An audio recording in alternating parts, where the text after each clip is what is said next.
அருட்பெரும் ஜோதி அருட்பெரும் ஜோதி தனிப்பெரும் கருணை அருட்பெரும் ஜோதி எல்லா உயிர்களும் இன்புற்று வாழ்க வள்ளல் மலரடி வாழ்க வாழ்க. மிஸ்டர் லேடிஸ் யூடியூப் சேனல் அனைவருக்கும் அடியோடைய தயமான வணக்கங்கள். அடியேன் புதிய பெரிய சித்தாவர்மா வைத்தியர், Kallakurichi. L4 L5 S1 S2 S3 S4 S4 S6 அப்படின்னு சொல்லக்கூடிய சயாட்டிக்கா, L4 என்றது லம்பார்டு என்று சொல்லக்கூடிய இடுப்பு வாதம். இந்த L4 L5 complaint, S1 S2 கம்ப்ளைண்ட்லேயே இன்னைக்கு பார்த்தீங்கன்னா நிறைய பேர் வந்து 33 சர்விக்கல் பாயிண்டில் C3 C4 T4 T3 இந்த மாதிரி L4 L5 இந்த மாதிரி நிறையா 33 இந்த பாயிண்டில் வந்து நிறைய பேருக்கு இந்த கம்ப்ரஸ் ஆகி சவு பிதுக்கிட்டு இந்த தொந்தரவுகளுக்கு வந்து இன்னைக்கு நிறைய பேர் பாதிப்பில் வந்து நம்மளிடம் வந்து மருத்துவம் எடுத்துக்கொண்டு இருக்கிறோம். அதுக்கான காரணங்களை வந்து தெரிஞ்சுக்கிட்டா அந்த மாதிரி நோய் வந்து உங்களுக்கும் பாதிப்பு இல்லாமல் நம்ம வந்து பார்த்துக்கலாம். ஸோ L4 L5 சயாட்டிக்கா நோயும் அதற்கான காரணமும் என்ன என்பது தான் இந்த வீடியோவில் நம்ம வந்து பார்க்கலாம். முதல்ல வந்து கேஸ்ட்ரிக். இந்த கேஸ்ட்ரிக் தொந்தரவு உள்ளவங்களுக்கு கேஸ்ட்ரிக் அல்சர், இது வந்து ஒரு வகையான அல்சர், அதாவது இறப்பையில் உண்டாகக்கூடிய ஒரு வகையான அல்சர் தான். இந்த கேஸ்ட்ரிக் அல்சர் உள்ளவங்களுக்கு தான் இந்த L4 L5 வருது. நம்ம அனுபவத்தில் நிறைய பேர்த்த நாம் வந்து பார்த்துட்டோம். இந்த கேஸ்ட்ரிக் கம்ப்ளைண்ட் உள்ளவங்களுக்கு அந்த வாயு வந்து கீழே இறங்குற அபாய வாயுவானது மேல் நோக்கி வந்து தான் இந்த நோய்களை வந்து உற்பத்தி பண்ணும். அப்போ கேஸ்ட்ரிக் முதல்ல அடிப்படையாக கேஸ்ட்ரிக்கை சரி பண்ணால் தான் நீங்கள் வந்து L4 L5 கம்ப்ளைண்ட்டை சரி பண்ண முடியும். அடுத்து மனநோய். நீங்கள் வந்து ஒரு விஷயத்தையோ ஒரு ஏற்றுக்கொள்ள முடியல, ஒரு மனப்பதற்றமாக இருக்கிறது, ஒரு தொந்தரவாக இருக்குது, மன டிஸ்டர்பன்ஸ், மனபாரம், அதாவது சித்தர்கள் சொல்லுவாங்க மன வாதனையால் வாத நோய்கள் வரும். மனவாதனை உள்ளவங்களுக்கு 84 வகையான வாதங்கள் வரும். அப்போ அந்த மனவாதனைகளை நம்ம சரி செய்யணும். உலகம் இப்படி தான், மனிதர்கள் இப்படி தான். கொய்யாக்கானா இனிக்கும், மிளகானா காய்க்கு உரைக்கும். இதுதான் யதார்த்தம். இந்த யதார்த்தத்தோடு வாழ நம்ம வந்து பழகணும். இதில் எனக்கு எப்படி மிளகாய் உரைக்கலாம், என்னால் ஏற்றுக்கொள்ள முடியாதுன்னா அவங்களுக்கு தான் இந்த வாத நோய் வரும். அவங்களுக்கு அப்போ எடுக்கணும், மனநோய் வரும், மன பாதிப்பு இருக்கும். ஐயோ அது அன்னைக்கு வந்து ரொம்ப கஷ்டப்பட்டுட்டேன், அது எப்படி கொய்யாக்காய் வந்து இனிக்கலாம், அது எப்படி மிளகாய் வந்து உரைக்கலாம். அப்போ அது போன்ற மனிதர்கள், சில மனிதர்கள் வந்து கொய்யாக்காய் போன்றவும், சில மனிதர்கள் வந்து மிளகாய் பச்சை மிளகாய் போலும் இருக்கத்தான் செய்ய வேண்டும். இதுதான் யதார்த்தம். அது மனைவியாக இருக்கலாம், பிள்ளைகளாக இருக்கலாம், குடும்பமாகலாம், நம்ம வேலை செய்கிற இடங்களாகலாம், எல்லா இடங்களுமே இது போன்ற மனிதர்கள் கலந்து தான் இருப்பார்கள். எல்லா மனிதர்களுமே நாம் நினைப்பது போல் அப்படியே நினைக்க மாட்டாங்க, நாம் நினைப்பதை அப்படியே கேட்க மாட்டாங்க. எல்லாமே கொஞ்சம் முரண்பாடாக தான் இருக்கும். ஒரு சர்டன் பர்சன்டேஜ் தான் நம்ம எல்லாம் ஒத்து போகும். அதுக்குள்ளதான் நம்ம வந்து வாழ்ந்துக்கணும். இல்லை ஏற்றுக்கொள்ள முடியாதுன்னா அவர்களுக்கு இந்த மனம் சூடாகி, இந்த மூளை வந்து சூடாகி, மூளையில HCl சொல்லுவாங்க, ஹைட்ரோக்ளோரிக் ஆசிட். இந்த ஹைட்ரோக்ளோரிக் ஆசிட் அதிகமாக லிவரில் ஊறுனா அந்த லிவரில் வந்து இறப்பையிலையோ சிறுகுடல்லையோ அதிகமாக பாதிக்கும் போது அது கேஸ்ட்ரிக்கை உற்பத்தி பண்ணும். அப்போ மனபாதனை உள்ளவர்களுக்கு இந்த கம்ப்ளைண்ட் வந்து வரும். அடுத்தது அதிக மன அழுத்தம். ஒரு விஷயம், ஒரு கடனோ, ஒரு இழப்போ, ஒரு வியாபாரத்தில் நஷ்டமோ இப்படி இழந்தானா அந்த துன்பத்திலேயே ரொம்ப காலம் இருப்பாங்க. ஓகே, நம்ம கர்ம வினைகள் அவ்வளோதான், கிடைச்சது அவ்வளோதான், அப்படி அது கலந்து வர மாட்டாங்க, அதுல ஸ்டக் ஆகிருப்பாங்க. அப்போ நினைக்க என்ன ஆகும்னாக்க அதிகமாக கேஸ் உற்பத்தி ஆகிட்டே இருக்கும், அதிகமாக ஆசிட் ஊறிக்கிட்டே இருக்கும். அப்போ அதிகமாக அமில நீர் சுரக்க ஆகும். என்ன ஆகும்னாக்க லிவர் அதிகமாக சூடாகிட்டே இருக்கும். லிவர் அதிகமாக சூடானா லிவர் சம்பந்தமான ஒன்றும் ஃபேட்டி லிவர் இந்த மாதிரி தொந்தரவுகள் வரும். இல்லைனாக்க அதிகமான ஆசிட் சிறுகுடல்லையும் நம்முடைய இறப்பையிலும் கலந்து இறப்பையும் டேமேஜ் ஆகிடும். சாப்பாடு அதை உறிஞ்சாது, உடல் மெலிஞ்சு போவாங்க, மன ரீதியாக பாதிக்கப்படுவாங்க. நீங்கள் இந்த L4 L5 கம்ப்ளைண்ட் உள்ளவங்க பாருங்க, முதல்ல மன ரீதியாக பாதிக்கப்படுவாங்க. இப்போ நானா என்ன செய்யணும், இப்போ அவங்களுக்கு மனதுக்கு முதல்ல மருந்து கொடுக்குறேன். நோய்க்கா வந்த உடனே அவங்க மனம் என்ன நினைக்குதோன்னா எப்பயுமே துன்பமா வலியா ஃபீல் பண்ணுது. முதல்ல மனதை சரிப்படுத்திட்டோம், குளிர்ச்சிப்படுத்திட்டேனாங்க நமக்கு நோய் வந்து சரியாகும். அவ்வளோ மன பிரச்சனையை வந்து சரி பண்ணணும்னா இந்த நோயிலிருந்து நம்ம வந்து விடுபடணும். அது உணவு சரியாக அவசரமாக சாப்பிடணும். என்ன சாப்பிடணும்னு தெரிஞ்சியாமே டிவியை பார்த்துட்டு சாப்பிடும்போது கண்களை திறந்து எடுத்து வாயில வச்சு கண்ணை மூடிக்கிட்டு நல்லா ரசிச்சு உணவை காதல் செய்து ஒரு அரை மணி நேரம் சாப்பிட்டு தான் ஆகும்.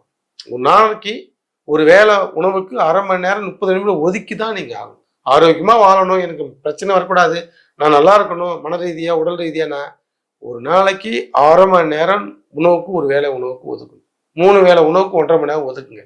அப்புறமா அந்த உலகத்துல எதா போய் சாதனை பண்ணுறீங்கன்னா பண்ணிக்க. ஒரு 1.5 மணி நேரம் இந்த உடம்புக்காக ஒதுக்கலைன்னா இந்த உடம்பு வாழ்நாள் மூலம் அதுக்காகவே உங்களை ஒதுக்க வைக்கும். நீங்க ஒரு நாளைக்கு 1.5 மணி நேரம் ஒதுச்சு இதை ஒதுக்கிட்டு இதுக்கு முக்கியத்துவம் கொடுத்தீங்கன்னா லைஃப் லாங் இது சப்போர்ட் பண்ணும். இல்லைன்னா பெட் எடுக்க வச்சு வாழ்க்கை முழுவதும் உங்களை அதுக்காகவே ஒதுக்க வைக்கும். இது வேணுமா அது வேணா நாம தான் முடிவு பண்ணுவோம். எப்படி L4 L5 பிரச்சனை இப்போ சர்ஜரி பண்ணுவேன். சர்ஜரினா இப்போ படுக்க போட்டுருவாங்க, படுக்க பொண்ணு உருவாரு. ஸோ அது மாதிரி இல்லாம ரசிச்சு ருசிச்சு சாப்பிட்டுனா உணவு செரிமானம் ஆயிட்டு கழுவி வெளியே போகும். செரிமானம் ஆன உணவு முறைப்படி சுகரா குளுக்கோஸா மாறி வெளியே போயிடும். அடுத்து மலச்சிக்கல். காலையில் எல்லாருமே நைட்டு ஃபுல்லாக வேலை செய்யுது. ஐடி கேட்டால் ஐடியில் வேலை பண்ணுறாங்க. எந்த வேலை இருந்தாலும் காலையில் 6 மணிக்கு முன்னாலே எழுந்திருச்சு சூரியன் வருவதற்கு முன் எழுந்திருச்சு பாத்ரூம் கம்ப்ளீட்டாக டிஸ்சார்ஜ் ஆகணும்.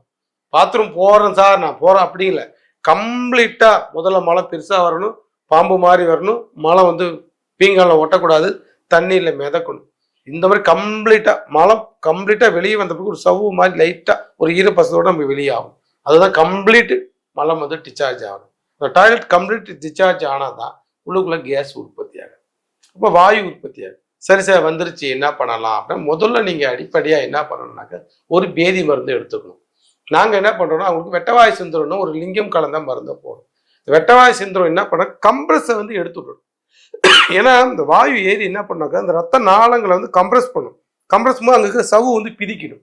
பிதிக்கிட்டு சவ்வு விலகிடும். அப்போ L4 L5 விலகிடுச்சு, S1 விலகிடுச்சு, S5 விலகிடுச்சு, S5 S6 அப்படின்னு கீழே வரைக்கும் இறங்கிடும். இப்போ எந்த இடத்த சவ்வு விலக்கல் இருந்தால் சர்ஜரி தான் பண்ண சொல்லலாம்.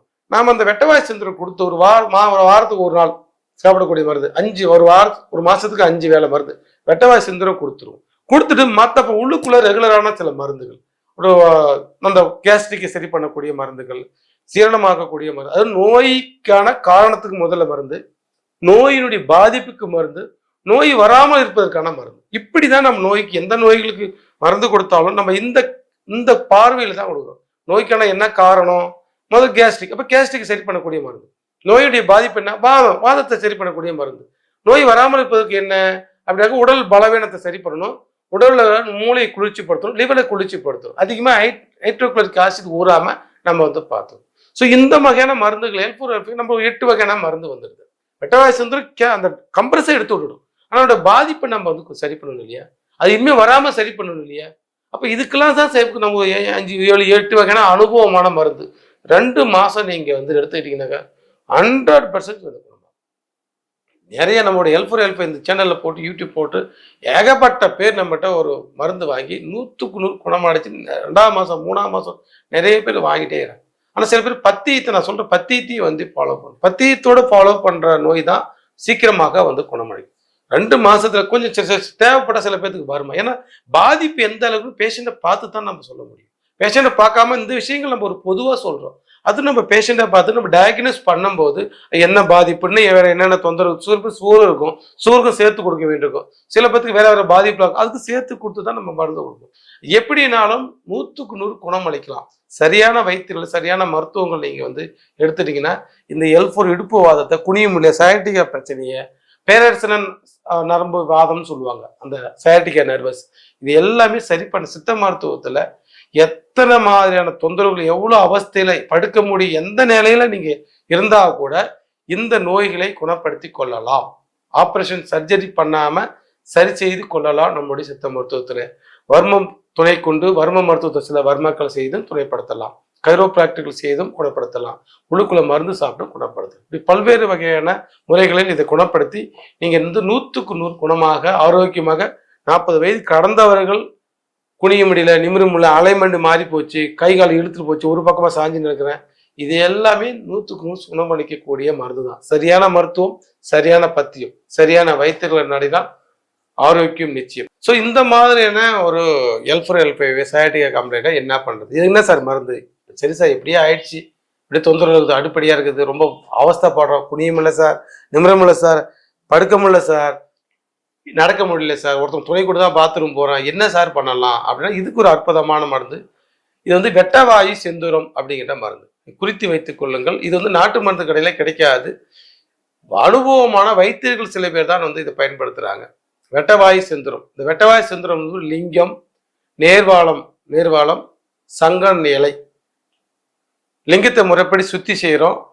சுத்தி செய்து நம்ம அதாவது வேப்ப எண்ணெயில் மருதாணி இதில் லிங்கத்தை கட்டுறோம். சேராங்கோட்டையில் இந்த மாதிரி கட்டி சுத்தி பண்ணியில லிங்கம், அது கூட சங்கன இலை, அது கூட நேர்வாழை, இது மூன்றையும் நம்ம அரைச்சி ஒரு கேப்சூலோட அனுபவமானவர்கள் மட்டும்தான் இதை செய்ய முடியும்.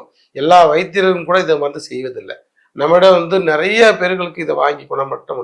ஸோ இந்த வெட்டவாய் செந்தூர மருந்தை வாரத்துக்கு ஒரு நாள், அதாவது ஞாயிற்றுக்கிழமை காலையில் அதிகாலையில் ஒரு கேப்சூலால தான் சாப்பிடணும். ஏன்னா செந்தூரம் இது, செந்தூரம் சிகப்பு கடலை வரும், கொஞ்சமாக தான் வரும் கேப்சூலில்.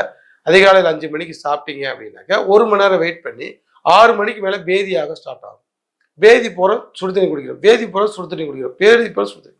உங்களால் எவ்வளோ பேதி போடுமோ அந்த மருந்தெல்லாம் பேதி போயிட்டு சுடுதண்ணி குடிச்சு போக போக அந்த என்ன பண்ணுதுனாக்கா அந்த நரம்பு பொந்துகளில், சந்துகளில், சவ்வுகளில் இந்த வாயு, இந்த வெட்ட வாயு சூடு வாயு இந்த அபான வாயு போய் உட்காந்துக்கும். அப்போ அங்கே இருக்கிற அந்த கம்ப்ரஸிங்கை அழகாக இது எடுத்து விட்டுரும். இப்போ இந்த பேதி வழியாக விரேசனம் என்று சொல்லக்கூடிய பேதி வழியாக தான் அந்த வாயு குணமாகும்.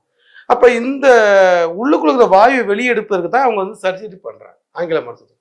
அப்போ இந்த லாபகமாக இது இடுப்புக்குள்ளார, பெட்டக்ஸ்குள்ளார, இந்த கழுத்துக்குள்ளார, இந்த இடுப்புல, நடு முதுகுல எந்த இடத்துல இந்த வாயு உட்காந்து கம்ப்ரெஸ் பண்ணுதோ, அந்த லெக்மெண்ட், அந்த சவ்வை பிதுக்க வைக்குதோ, அந்த பிளாக் பண்ணுதோ அந்த ரத்த நாளங்களை, அதை லாபகமாக அந்த கம்ப்ரெஸிங் எடுத்து விட்டு என்ன பண்ணோம், ஒரு 7-8 முறை அவங்கவுங்க உடலை வாகிக்கு ஏற்ற மாதிரி பேதி போயிட்டு 1 கப்பு தயிர் சாப்பிட்டு நிறுத்திக்கலாம்.